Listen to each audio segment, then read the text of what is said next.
시카고 팡세입니다. 새벽 예배 후에는 우리 집에 오는 중간에 프릭파크라는 아주 괜찮은 파크에 공원이 있습니다. 항상 한 2바퀴 정도 산책하고 집으로 들어가지요. 거기서 걷기도 하고 스트레칭도 하고 그렇게 옵니다. 이 공원에는 각종 그 새들이 자기의 목청을 자랑합니다. 그 가운데 저에게는 특별한 새가 있습니다. 아무리 들어도 그 새 울음소리가 어이 어이 어이 꾸중하는 소리 같습니다. 나중에 알고 보니까 이 빨간 새가 카디날이라 그랬습니다. 한국에서는 황간조라 그러죠. 미국의 유명한 센트루이스의 야구팀 이름이 카디날입니다. 미식 축구를 잘하는 아리조나 축구팀도 카디날입니다. 요즘도 참 이 새가 한없이 우리를 이야기를 합니다. 어이 어이 하면은 구운몽이 나오는 제 너머 사라진 밭을 언제 갈려 하느냐 하고 우리는 후렴으로 추렴을 합니다. 동창이 밝았느냐 노고질이 우러진다. 소치는 아이는 상기하니 어렸느냐. 제 너머 사라진 밭을 언제 갈려 하느냐. 어이 어이 어이 이런 저는 이 새 이름을 어이새라 부릅니다. 짧은 동화를 만들어 보았습니다. 세상에서 가장 아름다운 소리를 노래하는 새 자매가 있었습니다. 어미새도 같이 살았습니다. 어미새는 항상 새 딸에게 너희들이 갖고 있는 소리가 너무 귀한 것이니까 아름다운 목소리를 주신 하나님께 감사해라. 그런데 감사하기는 그냥 새 자매는 만나기만 하면 서로 헐뜯고 쌈박질합니다. 엄마 새는 마음에 멍이 듭니다. 멍대로 살지 못하고 마침내 가슴에 푸른 멍이 들고 죽습니다. 그때서야 새 자매는 엄마를 깊은 숲속에 장사를 지내면서 엄마 가슴에 푸른 멍을 보고 우리가 얼마나 엄마 아프게 했던가 꺼이꺼이 며칠을 울었습니다. 울다 보니까 그 아름답던 옥구슬 같은 그런 소리 대신에 엄마가 늘 나무르던 소리로 변했습니다. 어이 어이 어이. 나는 이 소리가 때로는 말씀을 읽다가 혹은 말씀을 듣다가 하나님의 음성으로 어이 어이 어이 하는 꾸중하시는 하나님의 음성으로 듣기도 합니다. 성경에는 하나님을 향해서 인간을 향해서 하나님께서 어미새 마음으로 어이 어이 하는 곳이 몇 군데에서 찾아보았습니다. 창세기 3장 13절입니다. 범죄한 이브에 의해서 네가 어찌하여 이렇게 했느냐. 하나님의 가슴에 푸른 멍이 들 만큼 이런 말들을 선지자들, 예언자들, 사도들을 통해서 간접적으로 어이 어이 야단하십니다. 인간의 강팍한 마음 때문이죠. 무은 땅 그거 기경하라고 그렇게 하신 말입니다.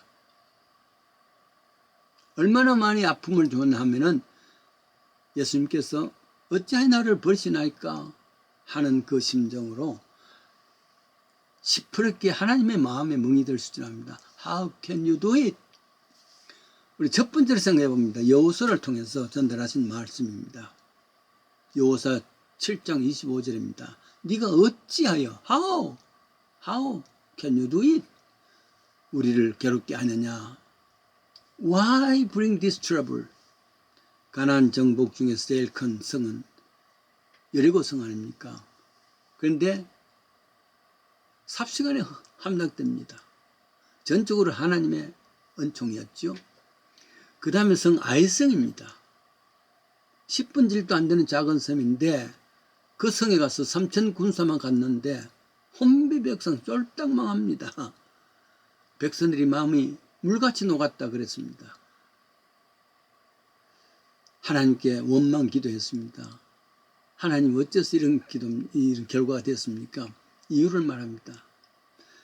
여리고성은 가나안의 첫 성이기 때문에 탈출의 모든 것은 하나님 국간으로 보내야 됩니다. 그런데 아간이라는 사람은 몇 가지 옷과 은, 금, 이걸 몰래 자기 장막에 숨겼단 말이죠.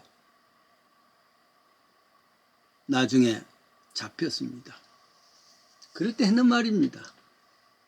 네가 어찌하여 이렇게 만들었느냐. 여호와의 말이죠. 마음이 하나님의 마음이죠. 네가 어찌해서 하나님 말씀 순종하지 않냐고 이렇게 개인 욕심 때문에 온 나라가 이렇게 망하게 만드냐. 그랬습니다. 두 번째 생각할 수 있는 것은 열왕기하 5장 12절입니다. 나만 문둥병이 고쳐졌습니다. 고쳐지면 주려고 많은 선물들을 싣고 왔습니다. 그런데 엘리사 선자는 거절했습니다. 그냥 보낸단 말이에요. 그걸 가만히 본 사람이 있습니다. 시종 게하시라는 엘리사의 시종 게하시입니다. 게하시야말로 엘리사 밑에 있었으니까 그 놀라운 은혜와 하나님 영광을 얼마나 체험했을까. 그런데 그 물질이 너무너무 아깝단 말이죠. 그래서 나만이 가고 난 뒤에 열심히 쫓아갔습니다. 나만 대장님 잠시 섰습니다. 마차가 서니까 금방 신학생 메스 두 사람이 왔는데 너무 어려워가지고 그 사람을 주기 위해서 얼마를 좀 받아오라고 우리 엘리야 선자가 말했습니다. 그렇게 또 받았습니다. 배를 받았습니다. 자기 집에 숨겼죠. 돌아왔을 때 엘리사가 묻습니다. 어디 갔다 오느냐? 아무데도 안 갔는데. 그때 하는 말입니다. 5장 26절. 그 사람이 수레에서 내려서 너를 맞이할 때에 내 심령이 감각되지 아니하더냐? 어찌하여 지금이 은혜를 받을 때냐? 금을 받을 때냐? 이후에 게하시는 문둥병이 걸려지 되죠. 어찌하여 게하시는 문둥병이 걸려서 뻔뻔스러운 거짓말의 결과입니다. 큰 은혜 속에 살았는데 물질적인 사탄의 게임으로 거짓말 했던 그 사람을 향해서 어찌하여 단시간에 새의 울음이 나옵니다. 보라, 지금은 은혜를 받아 말할 때 지금은 구원의 날이로다. 고린도후서 6장 2절이죠. 영적 민감성을 가져야 되는데. 세 번째입니다. 신약성경 사도행전에 나오는 이야기입니다. 베드로의 사역에서 나옵니다. 사도행전 5장이죠.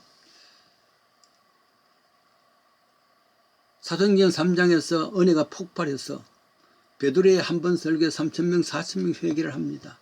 그런데 베드로는 옥에 갇혔습니다. 하나님 은혜로 풀려났습니다. 그 위에 4장 끝에는 믿는 무리가 한마음 한뜻이 되어 모든 물건을 서로 통용하고 자기 물건을 조금도 자기 것으로 여기지 아니하더라. 그러면서 바나바라는 제자 이야기를 합니다. 그가 갖고 있는 모든 재물들을 팔아서 베드로 사도 앞에 놓답니다. 그러니까 베드로도 감사하고 하나님께 감사 축복 기도도 했을 것이고 많은 사람들이 참 훌륭하다 했습니다. 그런데 아나니아 삽비라는 제자들이 있었습니다. 부부간이죠. 우리도 그렇게 하자. 처음에는 동기가 참 좋았습니다. 그래서 많은 것을 팔았습니다. 다 주려니까 아깝단 말이죠. 아마도 삽비라가 얘기했는지 모르죠. 여보, 이거 다 주고 나면은 우리 비즈니스는 어떻게 하지? 결국 반을 갖춰 놓고 베드로가 가져오라 팔아라 그것도 아닙니다. 스스로 이야기해가지고는 약속해 놓고 반을 숨겨두고 그것도 팔긴 다 팔았는데 이게 반입니다. 그대로 말하면 될 텐데 이게 전부 다입니다. 그랬을 때 사도 베드로의 이야기입니다. 사도행전 5장 3절이죠. 어찌하여 사단이 네 마음에 가득하여 성령을 속이는가? How is that? How is that? 둘 다 죽음을 당합니다. 억울합니다. 시편 116편 12절에는 여호와께서 내게 주신 은혜를 무엇으로 보답할꼬? 봉사하고 헌금하고 열심을 다하면 될 텐데 자기 이름을 높이기 위한 것 아니지요. 어찌하여 유명한 조선시대의 이황 시조가 있습니다. 청산은 어찌하여 망고에 푸르르며 유수는 어찌하여 죄로 그리 가는가. 우리도 그것까지 말고 망고에 청상하리라. 그러니까 자연도 망고에 어찌하여 자연은 이렇게 하는데 사람은 못하느냐, 그런 뜻 아니겠습니까? 어찌하여 오늘 또 프리팍을 스탑바 했다가 어찌하여 의새의 소리를 들으면서 이 말씀을 나눕니다.